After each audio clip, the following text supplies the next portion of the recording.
Chapitre 3.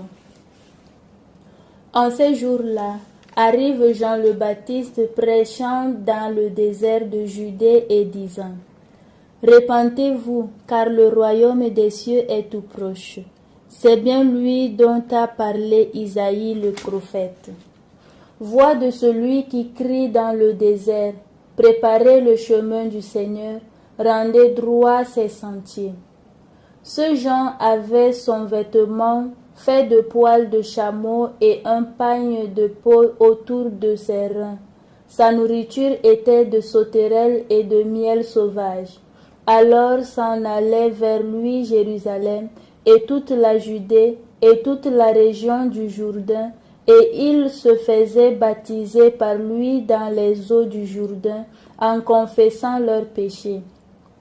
Comme il voyait beaucoup de pharisiens et de sadducéens venir au baptême, il leur dit: Engeance de vipères, qui vous a suggéré d'échapper à la colère prochaine? Produisez donc un fruit digne du repentir, et ne vous avisez pas de dire en vous-même: Nous avons pour père Abraham.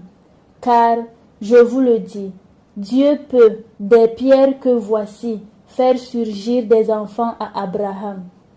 Déjà la cognée se trouve à la racine des arbres. Tout arbre donc qui ne produit pas de bons fruits va être coupé et jeté au feu. Pour moi, je vous baptise dans de l'eau en vue du repentir, mais celui qui vient derrière moi est plus fort que moi, dont je ne suis pas digne d'enlever les sandales. Lui vous baptisera dans l'Esprit Saint et le feu. Il tient en sa main la pelle avanée et va nettoyer son aire. Il recueillera son blé dans le grenier. Quant aux balles, il les consumera au feu qui ne s'éteint pas. Alors Jésus arrive de la Galilée au Jourdain vers Jean pour être baptisé par lui.